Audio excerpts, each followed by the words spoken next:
Radio Sucesos 101.7 FM presenta Generación Responsable con María Gracia Acosta y la coproducción de Seminarium, un espacio para abordar y entender la transición energética en Ecuador y el mundo. Amigos, ¿cómo están? Muy buenas tardes. Bienvenidos a Generación Responsable, producido por Radio Sucesos y Seminarium, en un nuevo programa en el que hablaremos acerca de temas trascendentales que fueron conversados también durante el ENAEP de electricidad de la semana pasada, pero que vale la pena recalcar y resaltar también en este espacio. Para eso quiero agradecer primero a nuestros auspiciantes. Ellos son Empresa Eléctrica Quito. Si actualizas tus datos, recibirás información sobre trabajos programados en tu sector, valor pendiente de pago y factura electrónica a tu correo. Empresa Eléctrica Quito, la energía que te mueve. Recibe en tu celular información sobre el servicio eléctrico, actualiza tus datos en nuestra página web o en las agencias de atención al cliente. Empresa Eléctrica Quito, la energía que te mueve. Y hasta ahora quiero empezar dando la bienvenida a Emilia Rivadeneira, gerente de asuntos corporativos de LATAM Airlines en Ecuador, quien estuvo durante este evento ENAEP 2023 el pasado jueves 15 de junio como conferencista magistral. Así que queremos conversar con ella acerca de descarbonización, combustibles sostenibles para la aviación. Emilia, bienvenida, muy buenas tardes. Muy buenas tardes, María Gracia. Me da mucho gusto poder compartir contigo en este espacio. Gracias por acompañarnos acá en Generación Responsable. Emilia, y hablemos acerca de la descarbonización. Generalmente se dice la aviación utiliza muchísimo combustible, es decir, se creería que contamina mucho ahora que estamos hablando de una transición de energías renovables, de energías limpias. ¿Cuál es la realidad de la aviación con respecto a esto? Bueno, en efecto, nosotros somos muy conscientes y hemos asumido la responsabilidad porque la industria aérea, en efecto, tiene muy grande impacto dentro de las emisiones y la contaminación que se genera por un elemento clave, básico, y es el que nos permite operar, y es precisamente el combustible que hoy utiliza la aviación a nivel global para poder operar.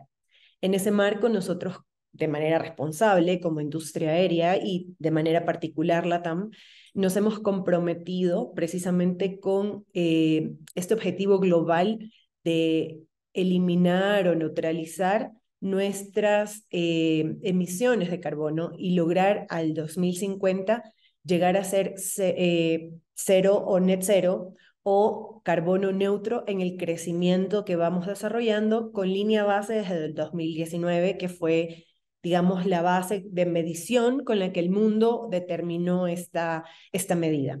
Nuestro compromiso tiene varios frentes, evidentemente, como en todas las industrias. Existen tres acciones que generar. La primera es, evidentemente, casa adentro.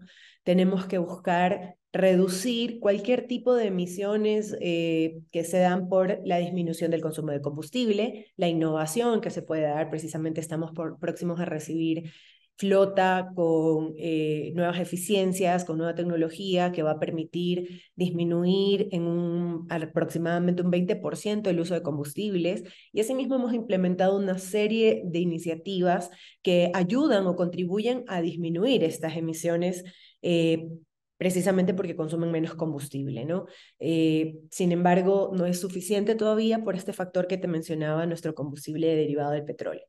En ese medio, en ese contexto, hacen falta nuevas acciones que permitan ir hacia este objetivo que precisamente fue el que tratamos en el pasado jueves en el evento de Seminarium de transición energética. Al hablar de transición energética, estamos hablando de un reemplazo de estos combustibles que vienen generados del carbono y por unos nuevos que sean sostenibles y que permitan disminuir esta contaminación, nuestras emisiones que generamos hoy en día. Ahí te cuento que hay dos opciones interesantes para la industria aérea. La primera, efectivamente, es sin duda alguna el compensar las emisiones que nosotros generamos. Esto lo estamos buscando hacer a través de diferentes proyectos a nivel de la región, que es nuestra casa. No usamos una transacción meramente, sino que nos involucramos en la conservación de la región. Pero hay un tema importantísimo y es el que creo que vale la pena resaltar en todo este entorno y en este contexto, y es el de los combustibles sostenibles para aviación. Es un tema del que tal vez nuestra región todavía no está hablando con la premura que debería. Estamos muy en inicios, precisamente porque pues tal vez no ha habido iniciativas que lo impulsen y no se ha visto todavía la necesidad. Sin embargo, Estados Unidos, Europa, ya tienen no solamente un desarrollo de política pública generado incentivos, gestión de protección y demás, sino seguridad jurídica, miles de temas, sino que tienen proyección de demanda y de oferta garantizada. Entonces, es un tema del que hay que hablar. Sin duda. Entonces, realmente se nota que están realizando esfuerzos desde la aviación, desde el sector aéreo, para cambiar el uso de los combustibles. ¿Qué combustibles estamos utilizando actualmente, por ejemplo, en Ecuador, considerando que esto todavía se está conversando en ciertas regiones? ¿Cuál es la situación en nuestro país? En el Ecuador hay un desarrollo de uno de los biocombustibles que hoy por hoy sabemos que se aplica al transporte terrestre. Conocemos todos la gasolina que hoy existe, que utiliza derivados de algunos productos agrícolas que nosotros generamos en el Ecuador. Sin embargo, su escala no permite todavía una oferta que pueda ser extrapolada o generada hacia la industria aérea. Eh, Como sabemos, la industria tiene un consumo bastante importante de combustible y todo lo que se ha podido generar a partir de combustibles sostenibles a nivel de Norteamérica o de Europa, al día de hoy todavía no alcanza para sustentar ni siquiera un día de operaciones de la aviación en uno de los países de los que pudiéramos citar.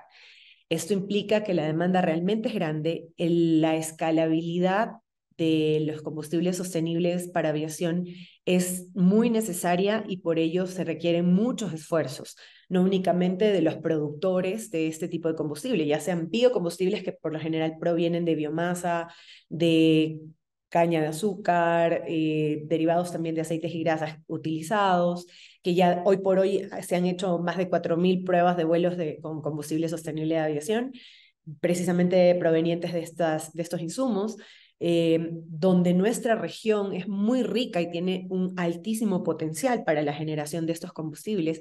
Sin embargo, no es suficiente. Por eso se exploran otras oportunidades como el hidrógeno verde, por ejemplo. En Sudamérica, en la región, existen algunos países que ya han desarrollado dentro de su marco, su hoja de ruta de política pública, sus marcos regulatorios y demás, la previsión y han puesto como un centro el desarrollo de estos biocombustibles. Estamos hablando, por ejemplo, de países como Chile, donde ya el hidrógeno verde es parte de la política pública.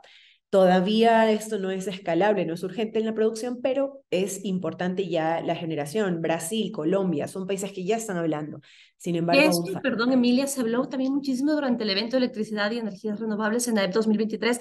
Ahora probablemente pocos países, como tú mencionabas, son los que están hablando de hidrógeno verde, pero ¿será esto la solución a futuro? ¿Será de lo que hablaremos próximamente una vez que vayamos logrando esta descarbonización y saliendo de los combustibles que vienen del petróleo?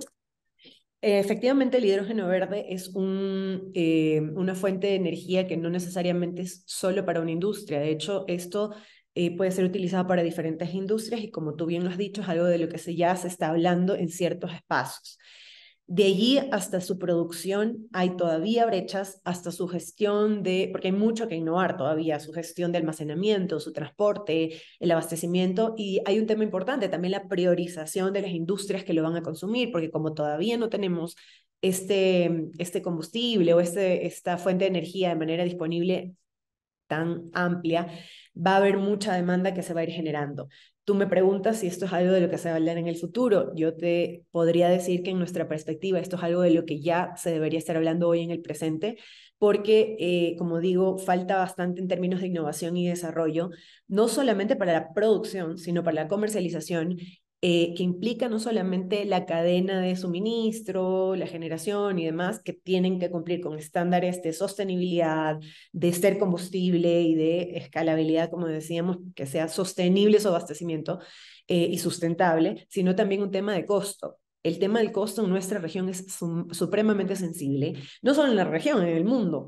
Estos combustibles no son baratos, no van a ser baratos, al menos en las primeras etapas de que durarán ciertos años, por tanto se necesitan también inversiones de parte de los gobiernos para poder equilibrar un precio que sea competitivo con el combustible que hoy utilizamos, en este caso el jet fuel. Te doy un ejemplo clarísimo y cortito. En California, hoy tienes un subsidio de $1.43 que aproximadamente llega alrededor del 50% del costo del jet fuel en combustibles sostenibles que se están generando. ¿Qué implica esto? Que efectivamente hay una posibilidad de que sea competitivo, así como hay incentivos del Estado para que las empresas, las industrias diferentes puedan utilizarlo.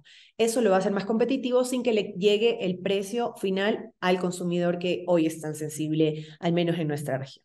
Claro que sí, eso es algo que hay que cuidar. Así que muchísimas gracias. Emilia nos hablaba acerca de lo que se está haciendo, los compromisos y acciones efectivas que ya el sector de la aviación, que sería una gran fuente de contaminación al momento, está realizando para dirigirnos a este cuidado medioambiental. Muchísimas gracias. Quiero decirle a Emilia Urbaneira, gerente de Asuntos Corporativos de LATAM Airlines, por su presencia en Generación Responsable. Muchas gracias, una excelente tarde para ti también.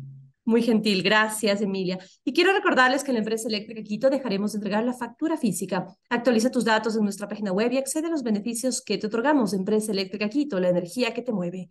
Puedes realizar la actualización de datos en nuestras agencias urbanas y periféricas. De este modo, podrás recibir tu factura electrónica en tu correo personal. Empresa Eléctrica Quito, la energía que te mueve. Momento de hacer una pausa en Generación Responsable, amigos. Enseguida regresamos con más.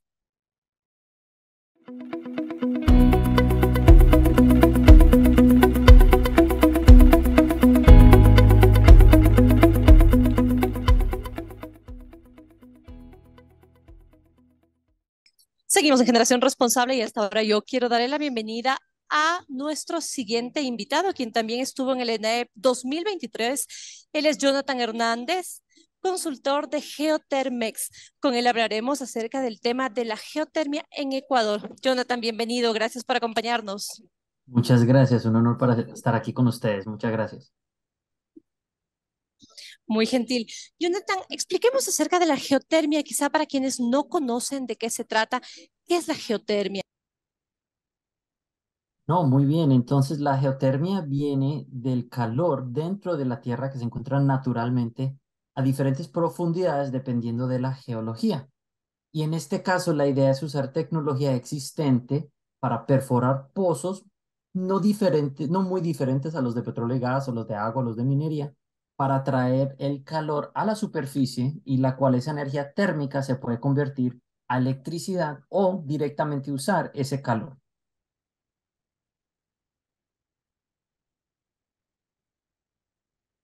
Ahora también entendemos que la energía geotérmica funciona normalmente las 24 horas del día, todo el año. ¿Esto es sustentable, es sostenible? ¿Podremos decir que es limpia con el medio ambiente, considerando además que en muchas ocasiones utiliza combustibles como el diésel o el fuel oil? Lo que sucede en perforación geotérmica es, fuera de tener pozos de producción y sacar el fluido, también hay pozos de reinyección, en la cual vuelve a poner el fluido que uno saca otra vez al reservorio para que se vuelva a calentar y se vuelve a usar para producción. En este caso se consideraría renovable. En términos de uso de, digamos, gasoil y cosas así, el lodo que se usa para perforar es a base de agua, usando bentonita o varita, que es una arcilla natural que se usa para sacar los escombros de la tierra. Luego se cementa el pozo con el revestimiento usando cemento para proteger todos los acuíferos del agua potable entre la superficie hasta el punto de producción, que promedio entre 2 hasta 4 kilómetros de profundidad, mucho más profundo que cualquier acuífero de agua potable. Entonces, lo que tú acabas de decir también es un punto muy importante. Esa energía que se está produciendo es 24 horas, 7 días, 365. Es carga base. Tanto la electricidad como el calor se considera sostenible, renovable y como por baja emisión se considera limpia.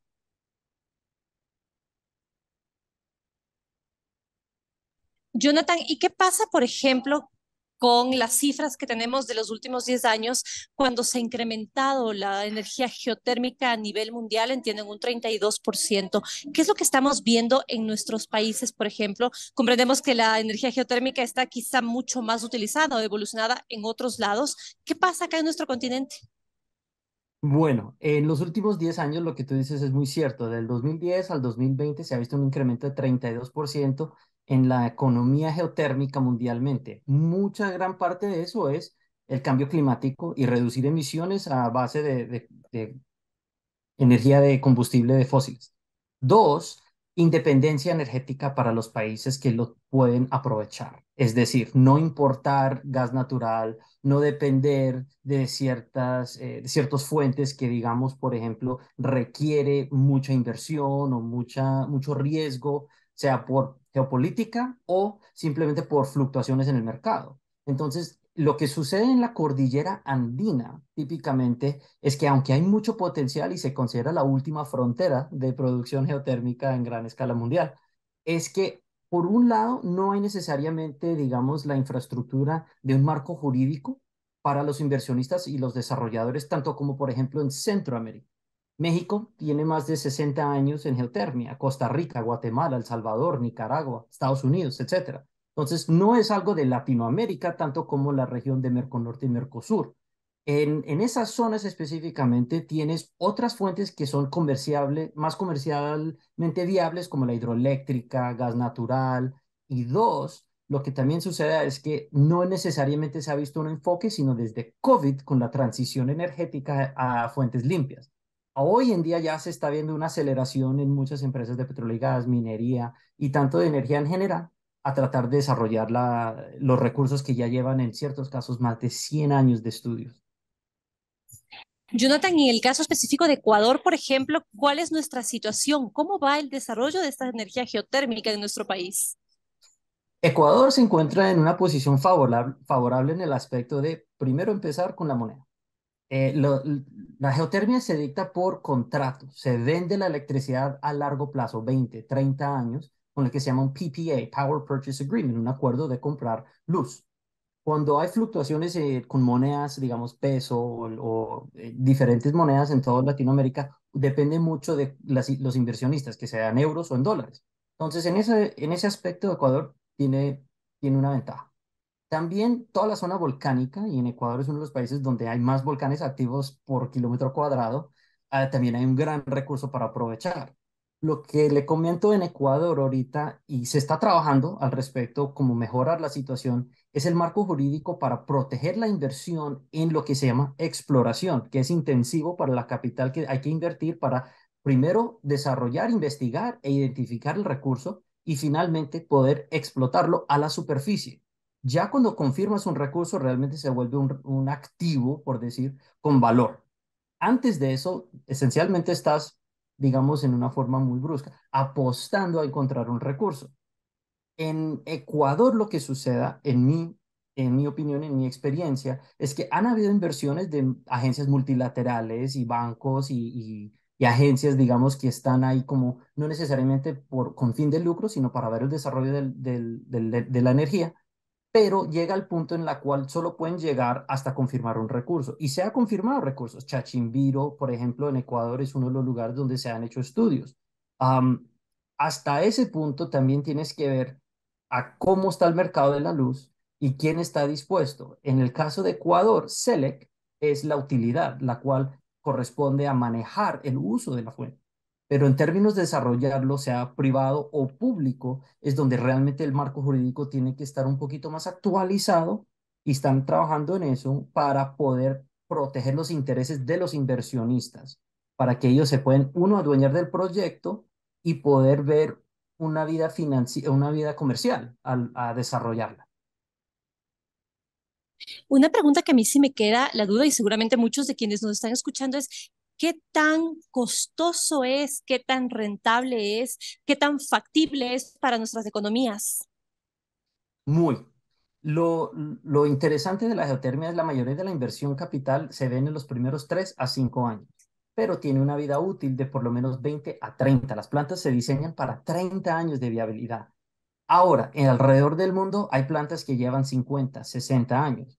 Interesantemente, uno de los primeros pozos del mundo se encuentra en Italia y eso se perforó en el siglo XX, en la primera década del siglo XX, y hoy en día todavía produce kilovatios, es decir, suficiente para un edificio pequeño.